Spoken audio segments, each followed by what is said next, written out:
folks, and welcome to week 3. We're now 20%, no, a third.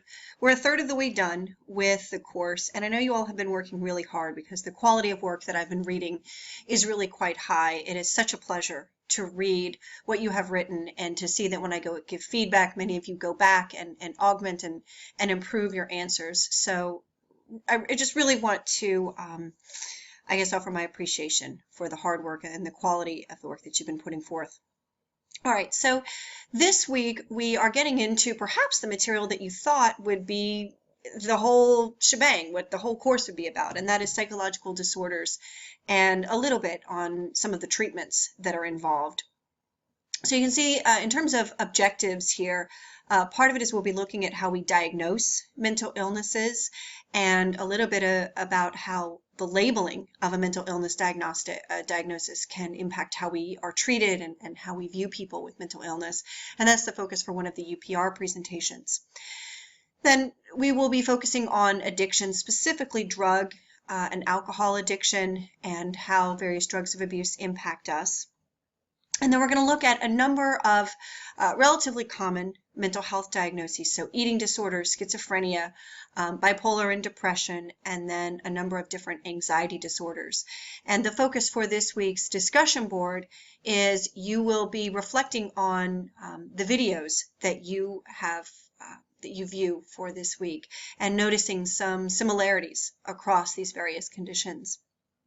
Then in addition to exploring the symptoms and how it impacts behavior, you're also going to be focusing on what drives these conditions. And the reality is that there are biological, brain and genetic contributing factors. There are also some psychological or upbringing factors. And then certainly all of these are impacted by the culture in which we live.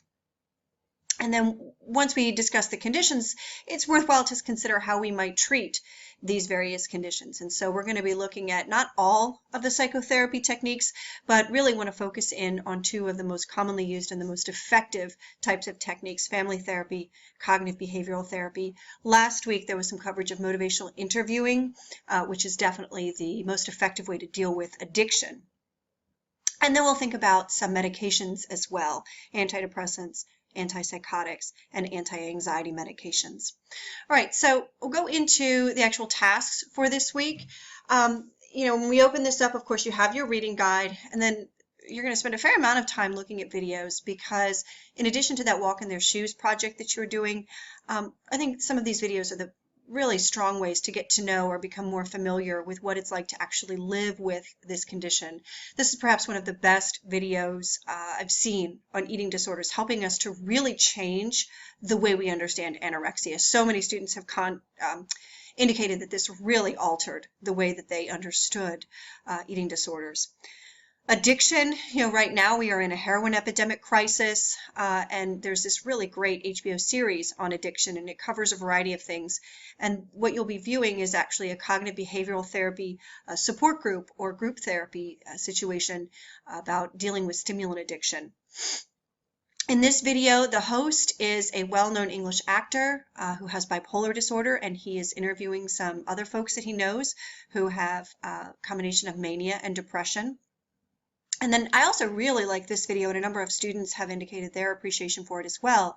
This is schizophrenia, and it's described by a woman who has schizophrenia, but I think defies the odds. So schizophrenia is typically very crippling, very disabling, but this woman is very unusual. She's actually a lawyer and a law professor who gives a really articulate view of what it's like to experience hallucinations and delusions, common symptoms of schizophrenia. Depression is probably the condition we're most familiar with, and in this video it talks about something known as dysthymia, which is a milder form of depression, something that probably many people experience and just chalk it up to normal life. And I also really like this video because the woman is African American, and she speaks about how her culture as a Black woman limited her ability to really seek therapy. And then in terms of the treatment perspective, we're going to be focusing on phobia and cognitive behavioral therapy for treating phobia, incredibly effective. PTSD and OCD, better understanding what these conditions look like. Now, before you start reviewing those videos, it will be a good idea to just read over what's expected for this week's group discussion, because it all connects back with both the videos as well as, if you want to bring it in, the walk in their shoes topic that you're focusing on. And so what you'll be doing for the group discussion is, in your post, you need to address several things. One thing that is surprising to you and why it's surprising. And then I also want you to think about at least one similarity between two conditions. So this is asking you to synthesize information from maybe multiple videos or multiple points in the textbook. So I'll give you some examples. You might think about two different conditions where a person is plagued by obsessive thoughts or compulsive behaviors. You might think about two different conditions where delusions show up, or two different conditions where a terrible sadness comes up. Or you might think about how panic disorder relates to OCD or generalized anxiety disorder. So you're going to do some connections between at least two conditions. And then to kind of keep the conversation going, I'd like for you to offer at least one thing you'd like to know more about. And I will try to do what I can to answer your questions. And perhaps even more powerfully, I would like for each of us, each of you as group members, if you can answer a person's question, whether it be from your own experience or a little bit of research you do, you can offer your insights on that. So that's the initial post. And then, of course, you'll be doing two responses. And essentially, I just want you to reflect upon what other people are saying. Just be sure that your contributions are unique and that you're not repeating yourself from earlier. You're not repeating what somebody else said. So far, you all have done a really great job with that. I just wanted to remind you. Also, since you're not reserving any particular topics, just be sure that you make it clear in your subject header what you're going to be addressing. So if you're going to be talking about something that's surprising with bipolar disorder, you probably want to put bipolar surprising in your subject header. Or if you're going to talk about commonalities between anorexia and OCD, you could write anorexia OCD similarities, something like that. All right, we have two different UPR presentations. I do know that you all have been engaging in commentary, but just keep in mind that you do need to comment on at least 7 of the UPR presentations, and we have 2 this week. One right here that deals with the impact of labeling, and then the other one, Learning to be Depressed, which helps us to better understand where depression comes from, how it develops. I'll come back to the WITS notes. The final thing you have, of course, is your weekly quiz. As with previous weeks, it's 25 multiple choice questions, no extra credit this week. And of course, you have 2 attempts. The average of your 2 scores will be counted. Now, I want to spend just a few minutes more talking about the notes for the WITS project. And in order to give you more information about that, I'll go to Project Info. And I'm hoping everybody has already been here and everybody has checked out this information about the project. But just in case, if you haven't, you are reminded that the Walk in Their Shoes project is unusual because you are collecting information from things like blog sites, chat rooms, maybe some videos that people have created. And so to facilitate that for you, I did create a list of suggested blog sites that you can use. So if you chose to report on bipolar, here are various blog sites. But I found that many students find some really great videos or other additional resources. Just make sure that your source is created by, or the post is written by, somebody who personally has that condition, or they're writing about a loved one that has that condition. You can see nowhere on here do we have things like WebMD, Mayo Clinic, what I would call kind of textbook websites. You will need a little bit of that just to give you some background information, but the heart of your paper should really be coming from reports from individuals. All right, and again, if you haven't looked at the guidelines for the paper, this is absolutely the last minute time to do that. Before you start taking your notes, you want to make sure that you look over the paper guidelines. Briefly, I did pull them up here. So as I said a moment ago, you will have a bit of that kind of dry textbook information, but the heart of your paper really does need to be a discussion of how the condition impacts real people from their perspective.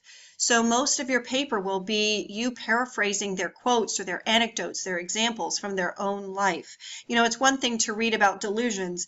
It's another thing to read about somebody's firmly held belief that so the government has placed a chip in their head and is constantly monitoring everything that they're doing. So that would be an example of a paranoid delusion. So you'll have in your paper, and therefore in your notes, a little bit about real-world examples of symptoms. You'll think about or write about how they've experienced treatment. Perhaps they've had success, perhaps not.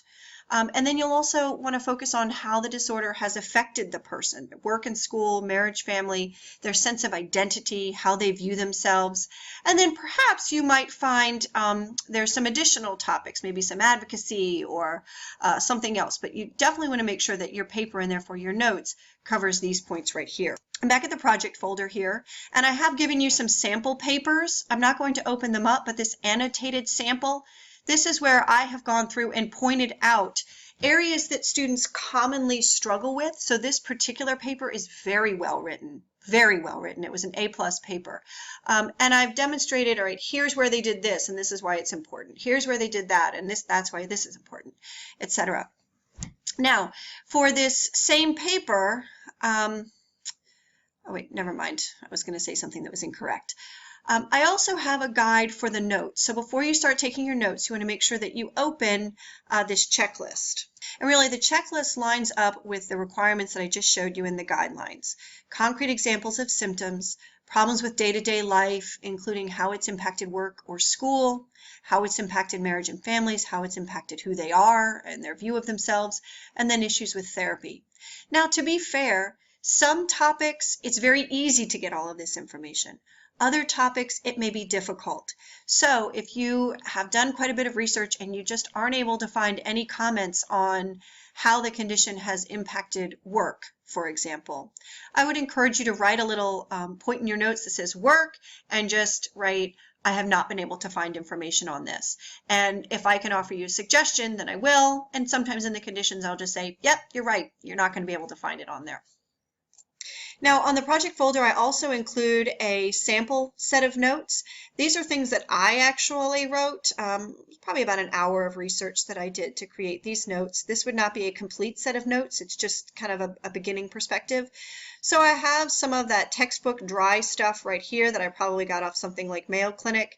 And then here you can see I have information that's actually coming from those personalized blog sources. And some of them are paraphrased in my words. Some of them are in quotes. If I were to write a paper with this, I would then probably want to paraphrase these quotes. And I want to emphasize this is organized according to topic, not according to source. So you can see in this topic, thoughts of suicide, I have multiple sources being represented. And I've done that because when you write a paper, that's how you'll want to write it. You want to organize it by source.